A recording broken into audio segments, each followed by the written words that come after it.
Rediscover God's Word, verse by verse, chapter by chapter. This is Real Bible Study with teacher Tom Bradford. Welcome to Torah class. We're going to begin our lesson today by jumping right into God's Word. So, open your Bibles to Genesis chapter 40. It's straightforward enough. We're not going to spend a great deal of time with this chapter, but we're going to start here. And if you have a complete Jewish Bible, that will be page 44. Genesis chapter 40. We'll read it all. Sometime later it came about that the Egyptian king's cupbearer and baker gave offense to their lord, the king of Egypt. And Pharaoh became angry with his two officers, the chief cupbearer and the chief baker, so he put them in custody in the house of the captain of the guard in the prison in the same place where Joseph was kept. Now the captain of the guard charged Joseph to be with them, and he became their attendant while they remained in prison. Now one night, the two of them, the king of Egypt's cupbearer and his baker, there in prison, both had dreams, each dream with its own meaning. And Joseph came in to them in the morning and saw that they looked sad, and he asked Pharaoh's officers there with him in the prison of his master's house, "Why are you looking so sad today?" And they said to him, "Well, we each had a dream, and there's no one around who can interpret it." And Joseph said to them, "Don't interpretations belong to God? Tell it to me, please." Then the chief cupbearer told Joseph his dream. "In my dream, there in front of me was a vine, and the vine had 3 branches, and the branches budded. Suddenly it began to blossom. Finally, clusters of ripe grapes appeared. Pharaoh's cup was in my hand, so I took the grapes, I pressed them into Pharaoh's cup, and gave the cup to Pharaoh. Joseph said to him, 'Here is the interpretation. 3 branches are 3 days. Within 3 days, Pharaoh will lift up your head and restore you to your office. You will be giving Pharaoh his cup as you used to when you were his cupbearer. But remember me when it all goes well with you. Show me kindness, please. Mention me to Pharaoh so that he'll release me from this prison. For the truth is, I was kidnapped from the land of the Hebrews, and here too I've done nothing wrong that would justify putting me in this dungeon.' Well, when the chief baker saw that the interpretation was favorable, he said to Joseph, 'I too saw in my dream. There were 3 baskets of white bread on my head. In the uppermost basket were all kinds of baked goods for Pharaoh, but the birds ate them out of the basket on my head.' Joseph answered, 'Here is its interpretation. The 3 baskets are 3 days. Within 3 days, Pharaoh will lift up your head from off of you. He will hang you on a tree, and the birds will eat your flesh off of you.' Well, on the 3rd day, which was Pharaoh's birthday, he gave a party for all of his officials, and he lifted up the head of the chief cupbearer and the head of the chief baker among his officials. He restored the chief cupbearer back to his position so that he again gave Pharaoh his cup, but he hanged the chief baker as Joseph had interpreted to him. Nevertheless, the chief cupbearer did not remember Joseph, but forgot him."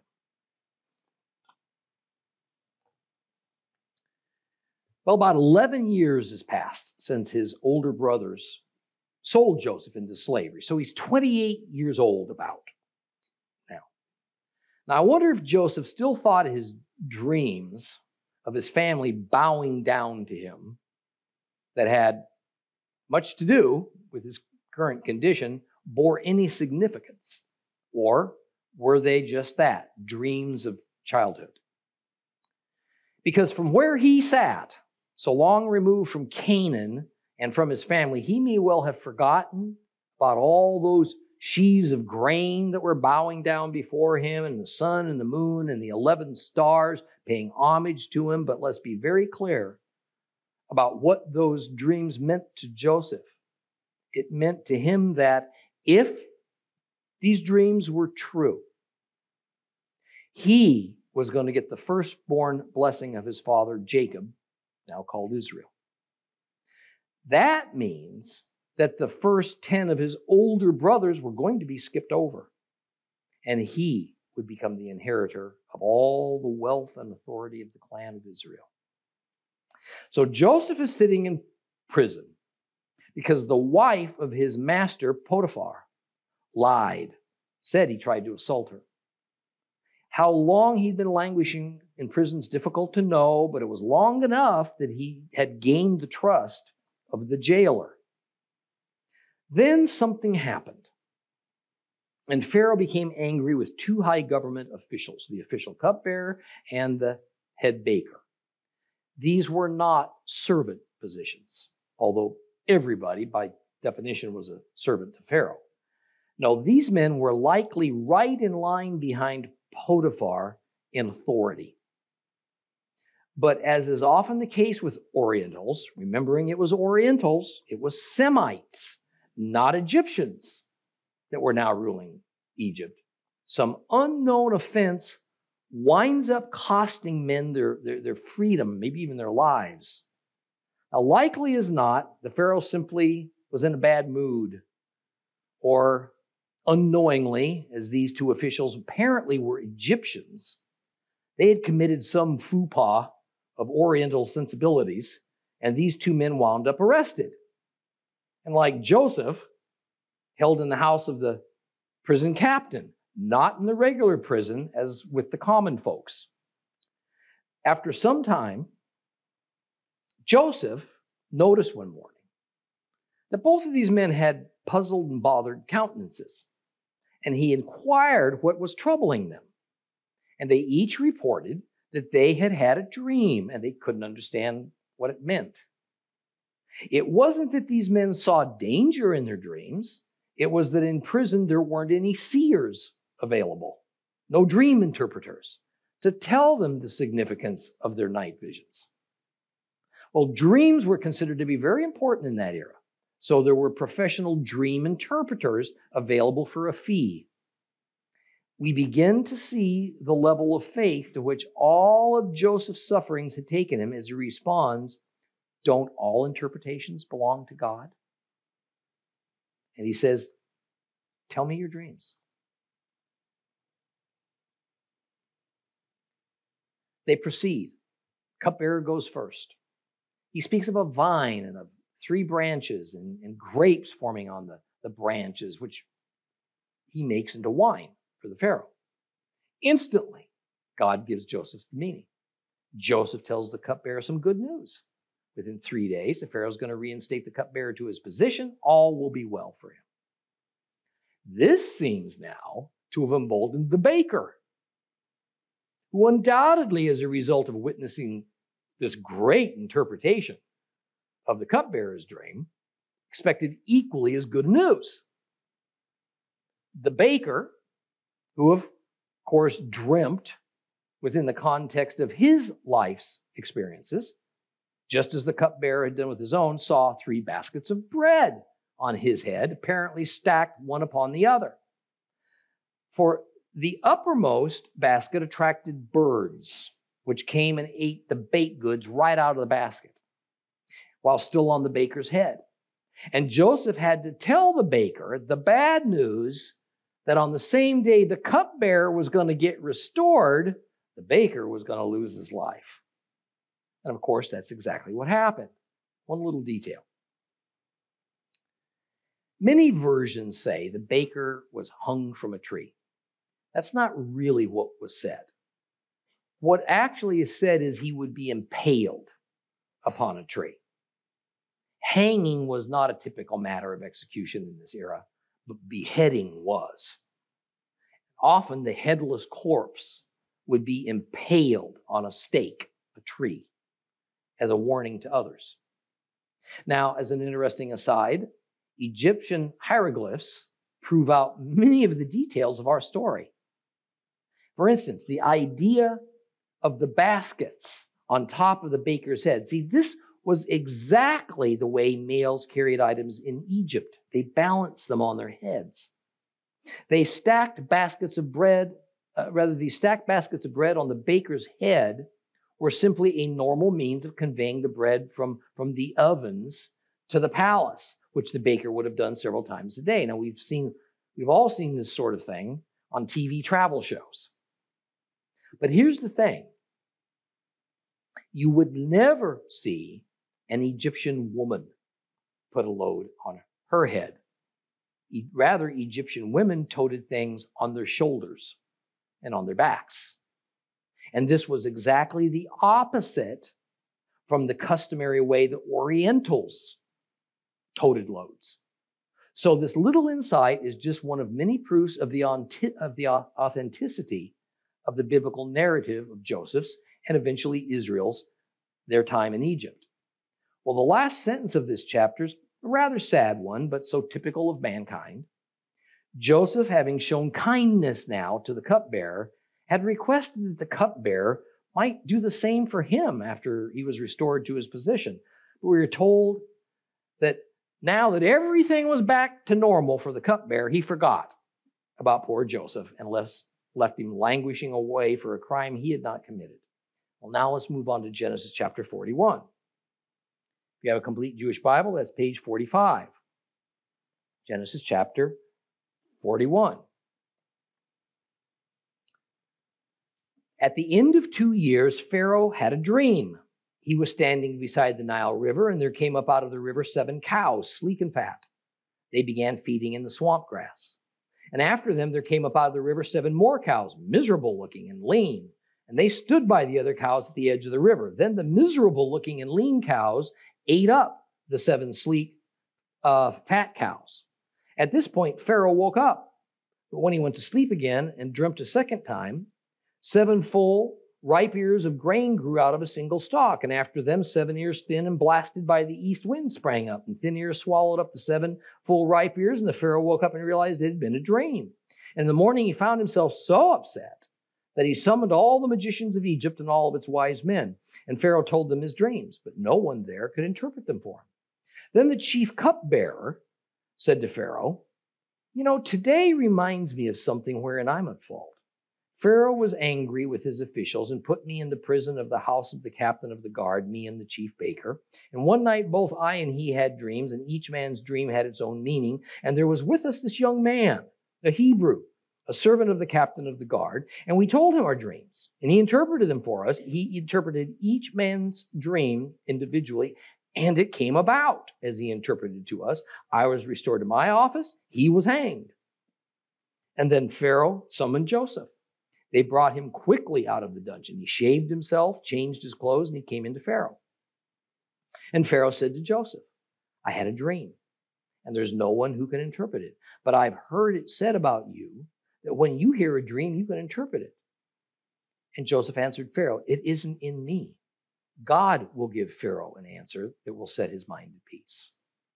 Pharaoh said to Joseph, well, in my dream, I stood at the edge of a river, and there came up out of the river 7 cows, fat and sleek, and they began feeding in the swamp grass. And after them, there came up out of the river 7 more cows, poor, miserable looking, lean. I've never seen such bad looking cows in all the land of Egypt. And then the lean and miserable ones, pages of my Bible stuck together, miserable looking cows ate up the first 7 fat cows. But after they had eaten them up, one couldn't tell that they had eaten them because they were as miserable looking as before. And at this point I woke up, but I dreamed again. I saw 7 full ripe ears of grain growing out of a single stalk, and after them, 7 ears thin and blasted by the east wind sprang up, and the thin ears swallowed up the 7 ripe ears. And I told this to the magicians. None of them could explain this to me. And Joseph said to Pharaoh, the dreams of the Pharaoh are the same. God has told Pharaoh what he's about to do. The 7 good cows are 7 years, and the 7 good ears of grain are 7 years. The dreams are the same. Likewise, the 7 lean and miserable-looking cows that came up after them are 7 years, and also the 7 empty years blasted by the east wind, there will be 7 years of famine. This is what I told Pharaoh. God has shown Pharaoh what he is about to do. Here it is. There will be 7 years of abundance throughout the whole land of Egypt, but afterwards there will come 7 years of famine. Egypt will forget all the abundance. The famine will consume the land, and the abundance will not be known in the land because of the famine that will follow, because it will be truly terrible. Why was the dream doubled for Pharaoh? Because the matter has been fixed by God, and God will shortly cause it to happen. Therefore, Pharaoh should look for a man, both discreet and wise, to put in charge of the land of Egypt. Pharaoh should do this. He should appoint supervisors over the land to receive a 20% tax on the produce of the land of Egypt during the 7 years of abundance. They should gather all the food produced during these good years coming up and set aside grain under the supervision of Pharaoh to be used for food in the cities, and they should store it. This will be the land's food supply for the 7 years of famine that will come over the land of Egypt, so that the land will not perish as a result of the famine. Well, the proposal seemed good, both to Pharaoh and to all of his officials. And Pharaoh said to his officials, "Can we find anyone else like him? The Spirit of God lives in him." So Pharaoh said to Joseph, "Since God has shown you all this, there's no one as discerning and as wise as you. You'll be in charge of my household. All my people will be ruled by what you say. Only when I rule from my throne will I be greater than you." And Pharaoh said to Joseph, "Here, I place you in charge of the whole land of Egypt." And Pharaoh took his signet ring off of his hand. He put it on Joseph's hand, had him clothed in fine linen with a gold chain around his neck, and had him ride in his second best chariot. And they cried before him, "Bow down." Thus he placed him in charge of the whole land of Egypt. Pharaoh said to Joseph, "I, Pharaoh, decree that without your approval, no one is to raise his hand or his foot in all the land of Egypt." Pharaoh called Joseph by his name Zephanath-Paneah and gave him as his wife Asnat, the daughter of Potiphar, priest of On. Then Joseph went out through all the land of Egypt. Joseph was 30 years old when he stood before Pharaoh, king of Egypt. Then he left Pharaoh's presence and traveled through all the land of Egypt. And during the 7 years of abundance, the earth brought forth heaps of produce. He collected all the food of these 7 years in the land of Egypt. He stored it in the cities. The food grown in the fields outside each city, he stored in that city. Joseph stored grain in quantities like the sand of the seashore, so much that they stopped counting because it was beyond measure. Now, 2 sons were born to Joseph before the year of the famine came. Asnat, daughter of Potiphar, priest of On, bore them to him. Joseph called the firstborn Manasseh, because God has caused me to forget all the troubles I suffered at the hands of my family. The second he called Ephraim, for God has made me fruitful in the land of my misfortune. Well, the 7 years of abundance in the land of Egypt ended, and the 7 years of famine began to come, just as Joseph had said. There was famine in all lands, but throughout the land of Egypt there was food. And when the whole land of Egypt started feeling the famine, the people cried to Pharaoh for food, and Pharaoh said to all the Egyptians, "Go to Joseph, do what he tells you to do." The famine was over all the earth, but then Joseph opened up the storehouses and sold food to the Egyptians, since the famine was severe in the land of Egypt. Moreover, all countries came to Egypt to Joseph to buy grain because the famine was severe throughout the earth. Now, I told you something earlier that may have caught you a little bit off guard, that at the time of Joseph, Egypt was ruled by Semites, descendants from Shem, son of Noah. That in fact, the Pharaoh of Egypt at the time Joseph was made ruler of the land wasn't an Egyptian. And that during about a 150-year period, official Egyptian government records regarding Egypt's history suddenly ceased. And the reason for this is that kings and pharaohs tended not to write down defeats and times of being subjugated. Understanding this helps for us to understand how Joseph became so powerful, how Israel was at first so free to grow and prosper, but then later how Israel became the brunt of Egypt's rage, and then the Israelites eventually became their slaves. Now, I mentioned that there were several records of that time, however, that were written down, and they were preserved by private Egyptian citizens. And they tell the story about these foreign rulers, these so-called Hyksos rulers. Now, I'd like to read you just a very short account as taken from the Egyptian historian Manetho, who lived during the 3rd century BC. And he compiled several of these records, and he left them for us. Here's what he had to say about this period of time. We had a king called Ptolemaeus, and in his reign it happened. I do not know why God was displeased with us. Unexpectedly, from the regions of the east came men of an unknown race. Confident of victory, they marched against our land, and by force they took it easily without a single battle. And having overpowered our rulers, they burned our cities without compassion. They destroyed the temples of our gods. All the natives were treated with great cruelty, for they slew some, they carried off the wives and children of others into slavery. Finally, they appointed one of themselves as our king. His name was Silitis, and he lived in Memphis, and he made Upper and Lower Egypt pay tribute to him. And when he found a city in the province of Sais, which suited his purpose, it lay east of the Bubasite branch of the Nile and was called Avaris. He rebuilt it. He made it very strong by erecting walls and installing a force of 240,000 men to hold it. Silitis went there every summer, partly to collect his corn and pay men their wages, partly to train his armed troops and terrify foreigners.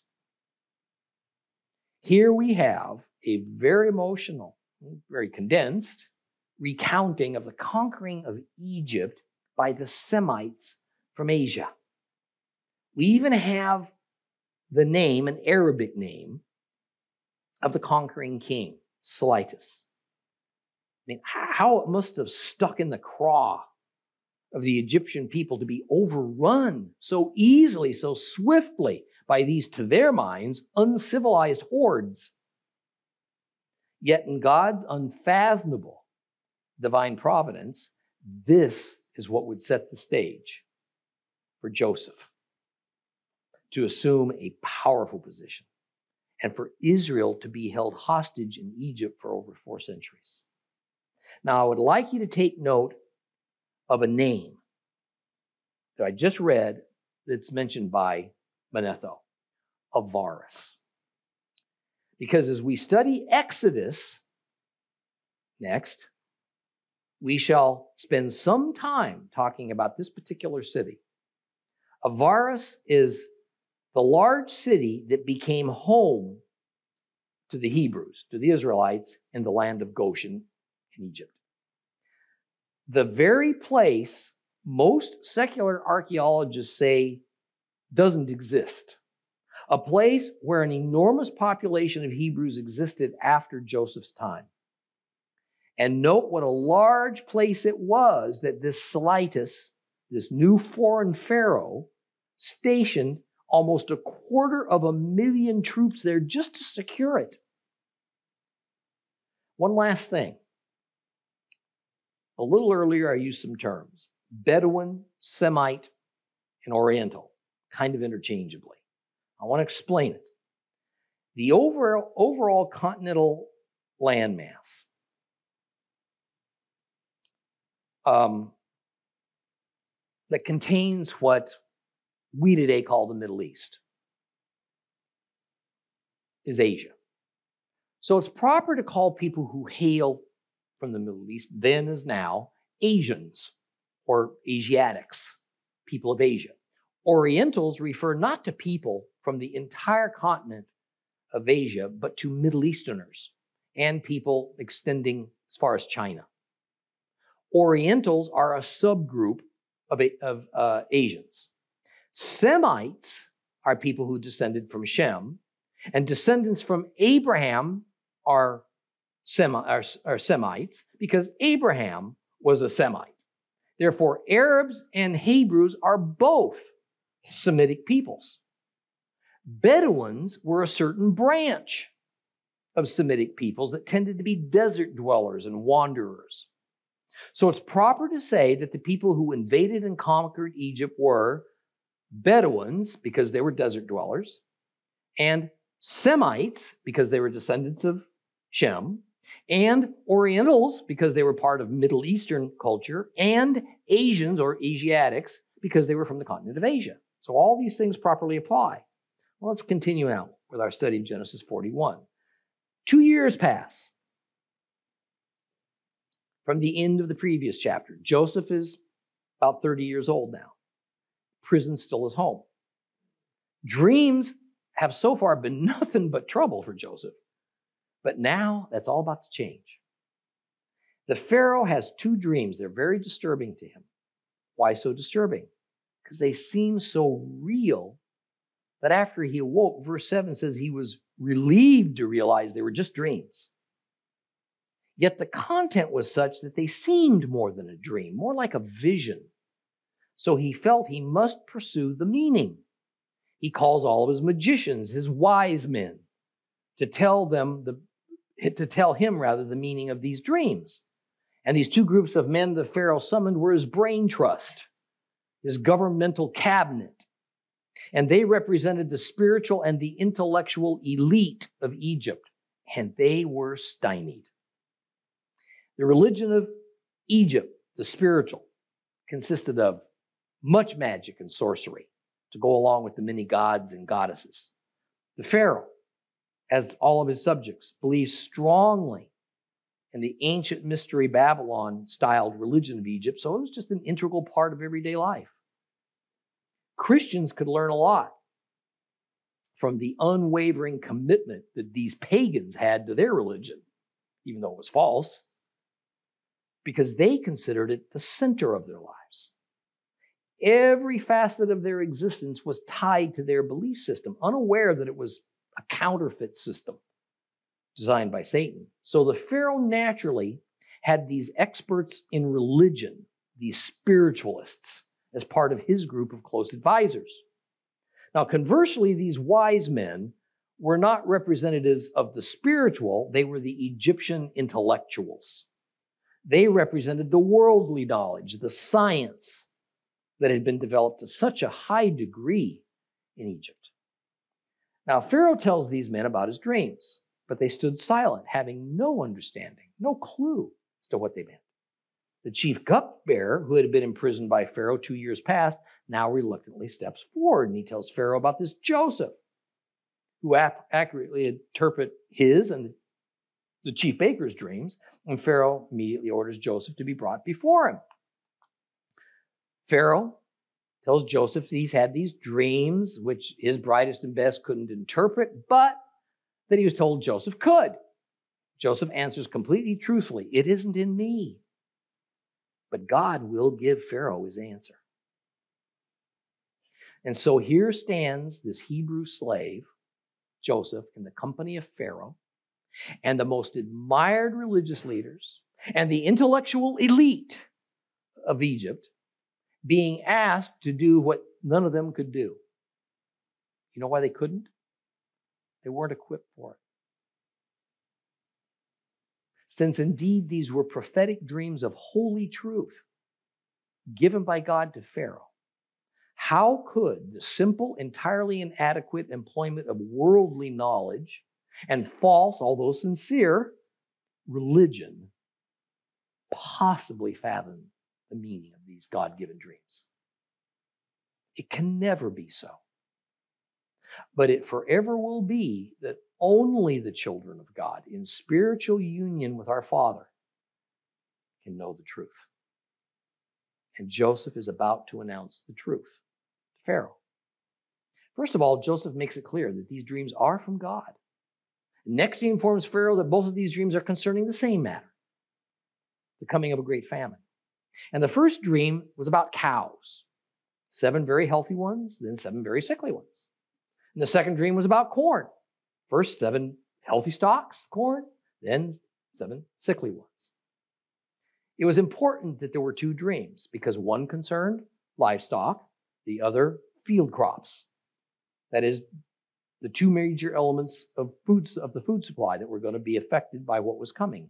And as is God's way, he does not bring judgment without sufficient warning for those who pay heed to him. So God says he will see to it that there will be 7 wonderfully, unusually abundant years of food growth and harvest before 7 years, not of less than normal production, but of terrible famine. Well, what comes next is wisdom from Joseph about what to do about this coming trial. And of course, the nature of the wisdom is such, we can have no doubt as to its source. has to be from the Creator. Joseph says in paraphrase, Pharaoh, during the next 7 years, make it a law that all throughout Egypt, 20% of all produce will be stored away for that day, 7 years into the future, when we're going to need it for our lean times. And rather than living especially high during these 7 years of unusual plenty, be wise and use that time to prepare. Now, I suspect that the people weren't too thrilled about this ruling. After all, as they looked around them, my goodness, all they saw was prosperity. The future seemed bright. There wasn't a cloud on the horizon. Why all this negativity? No doubt many saw it as a conspiracy of these detested Hyksos rulers to simply confiscate food from the people, somehow enrich themselves from it. I mean, how difficult it is to believe God instead of our eyes. It's not easy, especially when things are going so well for us in life. But one has to give Pharaoh a lot of credit for taking Joseph seriously, and he acted on it. He didn't just ponder it. I wonder, would we have the faith to do what this heathen Pharaoh was about to do? Would we have the faith to hear from God that a time of terrible tribulation is nearing and that we need to prepare by putting aside some of our time and our riches and our labors and our interests and ourselves? Could we intentionally deprive ourselves when we were or are in the midst of abundance? When life is good? Can we do it by faith, not by what we see with our eyes? Can we do it when the best and brightest minds and our most prestigious religious leaders tell us the future's unknowable, except as they can discern it from their positions of authority? Beloved, I sure hope we can, because we have been told. We are right now in that time of relative abundance and plenty, just before the onset of one of the greatest trials mankind has ever or ever will experience. How do I know this? Because God's revealed it to us. He has shown us in His prophetic word what the signs are to look for, and they have happened. And they're happening. He has told us unequivocally that when Jerusalem is back in the hands of the Jews, that generation will see the coming of the Lord. He has told us that a few months before Jesus once again sets His foot on the Mount of Olives, there will be a time so terrible, none of us can possibly comprehend it.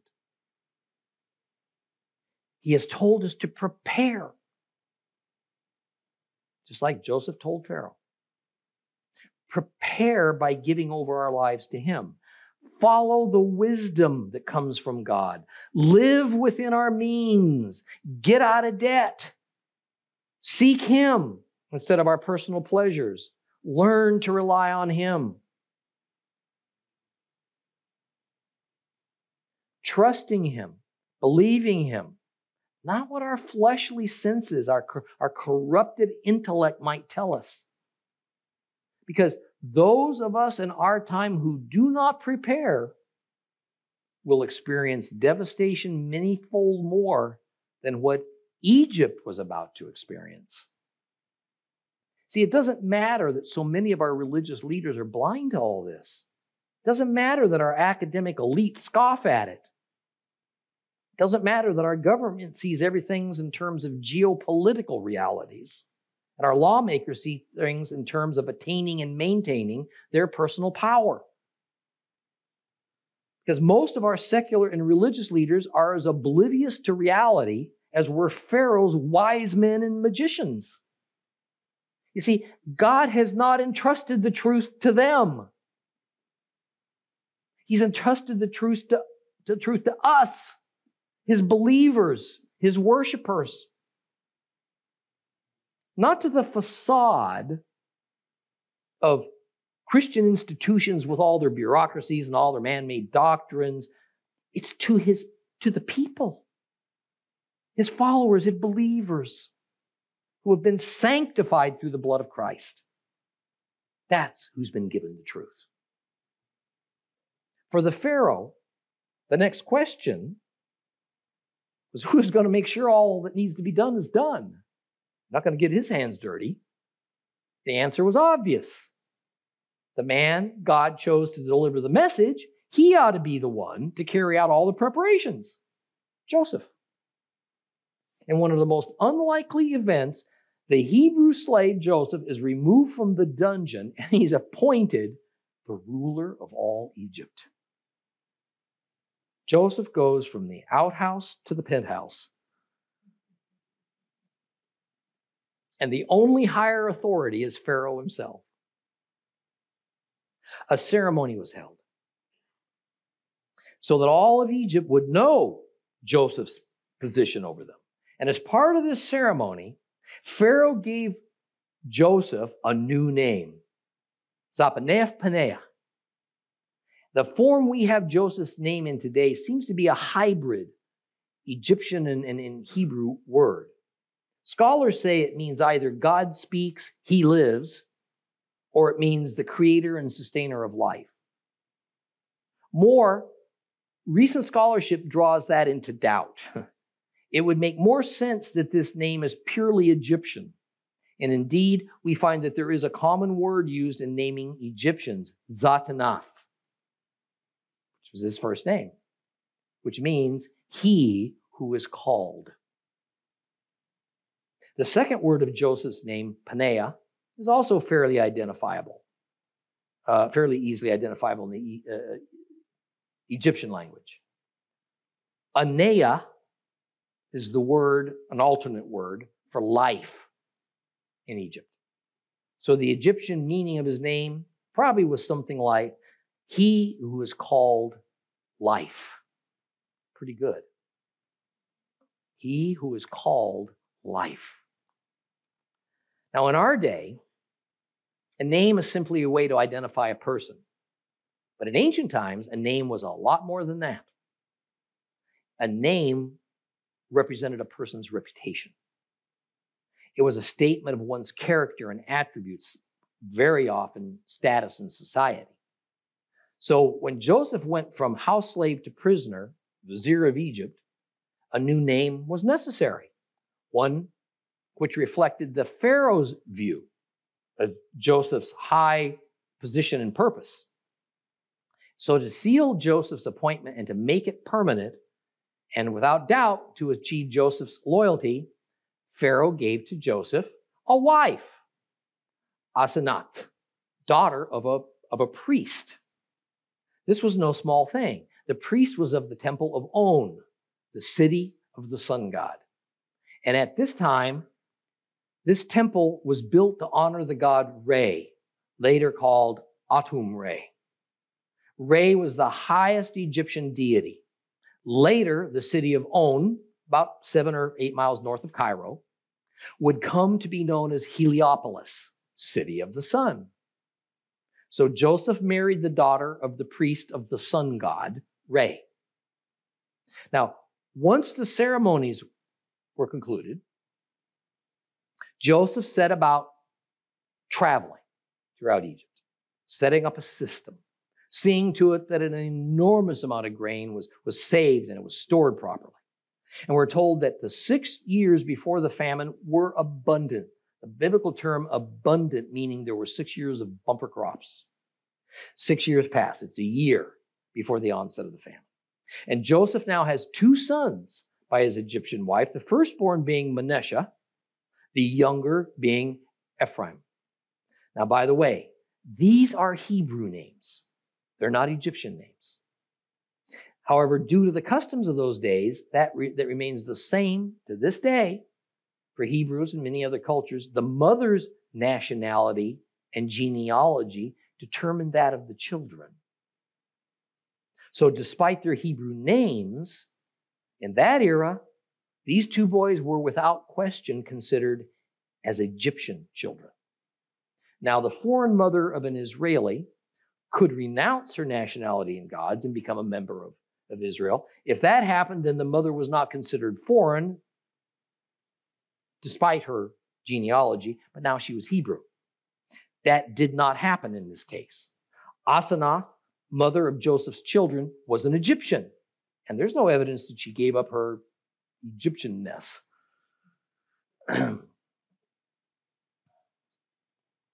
In fact, it would have been unthinkable because she was the daughter of the sun god's high priest. She was a princess of Egypt. That she would become a Hebrew? Forget it. Now, tuck this important fact about Asenath, Manasseh, and Ephraim away in your memories. We've talked about this in a number of ways before. But remember, these two grandchildren that Jacob is not even aware he has, Ephraim and Manasseh, these two children of Joseph, born of his Egyptian wife, are by all accounts Egyptians, Gentiles. Notice also that the Torah is clear on two important points in verses 51 and 52. First of all, Ephraim means fertile or fruitful in the sense of abundant. We'll see this carry over eventually into Jacob's prophetic blessing of Ephraim later on in Genesis. But also note that Joseph in no way viewed Egypt as an enemy. Rather, he sees Egypt as a friend, even a place of comfort and sanctuary. He even refers to it as a sort of replacement home. So while we'll eventually see the Hebrews become Egyptian slaves, we're also going to find in the Bible a certain favor of God towards Egypt, especially in the last days of the last days. Well, the famine hits, just as God said it would. But we're also told something here that's often overlooked. The famine was widespread. Now, many Bibles say that the famine was severe throughout the world, but that's not really what the Hebrew says. It says that the famine spread over the panim of Eretz. That means over the face of the land. That's what it says. The panim of the Eretz. This term is a very general term. It's not one that it seeks to indicate all the land masses, known and unknown, of the entire planet Earth. However, as we're going to soon find out in a little while, not just Egypt, but the whole of the Middle East, for the most part, was also affected by this famine. And notice how the distribution of the stored grain occurred. It was rationed or sold. The grain was not given away. Egyptian records of that time describing this famine and how the grain distribution was handled have been found. And they completely validate the biblical record, which we will shortly encounter. What we know is that as people ran out of money, they gave up their starving cattle to Pharaoh in exchange for grain, the staple food. But when they ran out of cattle, they gave up their land. And when they had nothing else to sell, they sold themselves into bond servitude to the Pharaoh. In this way, Pharaoh eventually owned all the land and all the wealth of Egypt. It also allowed him to build up this enormous slave class workforce to construct magnificent temples and roadways and cities and canals and all sorts of amazing things. Now, as cynical and hard-hearted as all this was, God used the situation to save lives and to assure the survival of Israel. One final thought, we'll move on. I wonder what the Egyptian people thought of Joseph during this time of famine. You suppose he got thanked for forcing them to save up grain doing less during a time of plenty, thereby allowing them to survive later on? Or did he get the blame? Did he receive their hatred when so many had to sell themselves into slavery just to obtain that grain that they'd grown? After all, Pharaoh had made Joseph the front man. Joseph was the supreme administrator of this program. And as we saw, the Pharaoh had a large public ceremony just to make clear, it's this Joseph guy for you to look at. This was a smart dude. All cunning politicians put someone between them and the people to act both as a buffer and as a lightning rod. When things go well, that politician, man, he jumps to the front to accept all the credit and adoration of the people. But when something goes wrong, or it's unpopular, politician goes silent. He gets invisible real fast. And that front man catches all the flack. Something tells me that the leftover bitterness from this event surrounding the confiscation of grain from the Egyptian people's own private land, and then the selling of it, what should have been their own grain, back to them, often at the cost of their own personal freedom, had a lot to do with how things would pan out a little while later. For it was after Joseph died, and new pharaohs were now in place, and Joseph's family, the Hebrews, had grown huge and prospered. That's when the dispossessed people of Egypt turned on them. Matters like this famine situation are not easily forgotten. And it's unthinkable that this didn't have much to do with Egypt eventually turning the tables on Joseph's family by enslaving them. We will get into chapter 42 next week. For more teachings of real Bible study and to rediscover God's Word with Tom Bradford, visit Torah Class today on the web, streaming TV, or download the Torah Class mobile app.